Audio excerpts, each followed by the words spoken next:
Hello, you lot. Let's have a little bit of a tidy up today. Need to find out which vacuum cleaner I'm going to pick though. What one shall I pick? That one or that one? I think I'll pick this one because it's got the extended hose on it.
Oh, you don't even know which part of England suffer from flooding. If you have a closer look, sniffing clown, houses hundreds of years old get flooded. Oh, I know, man. Age M. Oh, I know, Mr. Age M. Or are you Miss Age M? I don't know. Are you a woman or a lady? I don't know.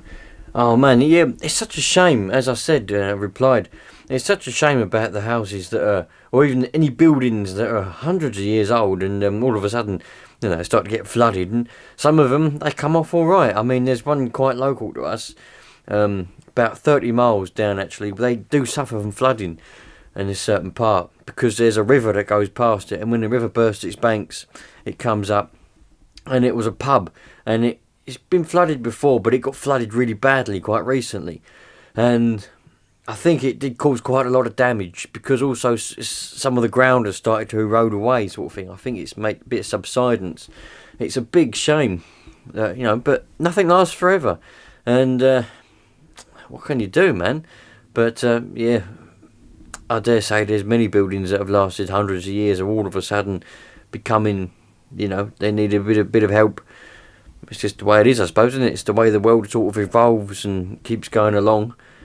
Buildings that have been there for hundreds of years, all of a sudden, you know, you can't. In America, I think you can, because the buildings are made out of wood. Unless I'm wrong, you can pick them up because I've seen there's a program on Discovery, I think, and they move houses in America. It's probably normal for you lot over there. They like pick them up, put them in the back of a lorry, and drive them down the road. Can't do that here because they're made of bricks and they're cemented to the floor pretty much with foundations. But so you definitely can't do that with old buildings. I mean, if you could, I know that there's one particular episode of this program where it's an old building, but it needed to make way for a new development. But they didn't want to destroy the building. It's a few hundred years old, so they just picked it up and moved it. Can't do that here. Can't just pick an old building up here and move it. No way. I guess you could probably dismantle it and then rebuild it, but then it wouldn't be the old building anymore, would it? It'd be a new building made from old stuff. Couldn't do it. It's a big shame there, Mr. Age. Is it you, Mr. Age? Mrs. Age? Mrs. M? Mr. M? I don't know. But it is a big shame. It happens all over the place. I think mostly up north is more in Yorkshire. I think Yorkshire is the worst one, isn't it? They always flood over there. We go there a lot. Well, we did go there a lot.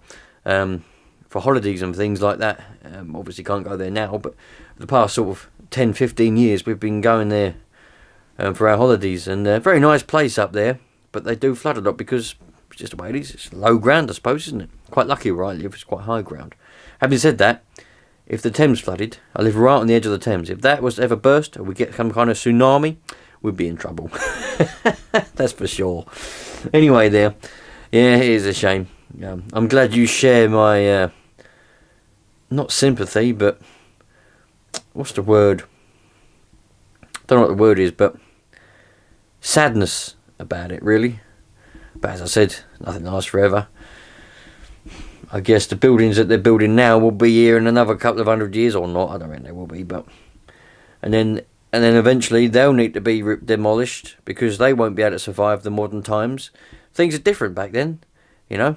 Everything's different and times change, and that's the way it goes. Don't be too sad about it, there, Mr.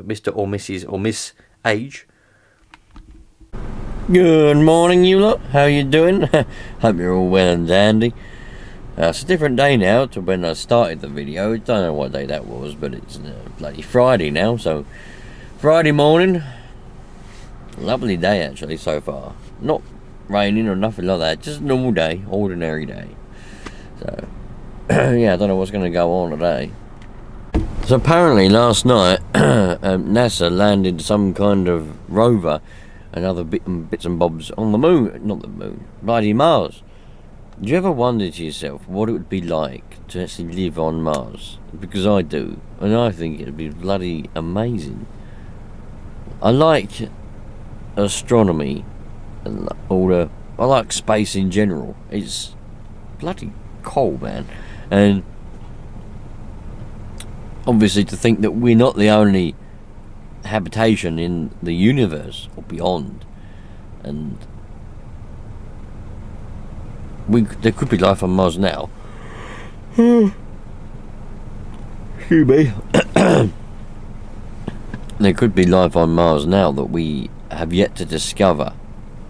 But also, we could be living on there soon. Well, not soon, but relatively soon in retrospect to time of the planet anyway. I think it'd just be bloody amazing. But then we all have to live in like this big bubble because they'd have to be constantly heated up because I think it's bloody cold on Mars, you know. I've got numerous telescopes in the loft. When I was a kid I always had telescopes. I was looking up at the stars and all that, and I've got numerous other ones in the loft. Every now and again I have a quick look around, see what I can find. Pretty cool. And just think, right, if we went to move to a planet where there hasn't been like, because on this planet there was dinosaurs and there's still animals left over from before, you know, crocodiles, turtles, tortoises, whatever the fuck they are, all the ones that were from near enough the dinosaur age, you know, with some respect or another, already been on the planet. But on Mars, evidently so far, there is nothing on there. Not only that, there's been humans, you know, habitat for hundreds and thousands of years on Earth. But on Mars, we would be the first humans to be on Mars. So there would be no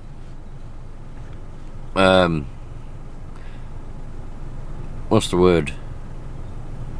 Not destruction, but no previous sort of things, you know. We would be the start, you know. We'd be the cave people, the cavemen of Mars. That'd be pretty cool, but I don't know how they would bloody build a big cocoon up there and heat it up all the time. Where are you going to get electric from? To make some kind of electric from wind or something like wind, or I don't know if there's any sun up there. There can't be much sun because it's too cold. It's very crazy. I think it'd be pretty cool. What's your thoughts on living on Mars? What are your thoughts on it? Let me know what your thoughts are. Anyway, I ain't got a lot else to bloody film, so I'm just going to go to work. I'll catch you later. All the best. HM, try to calm down a little bit because I think you're panicking too much.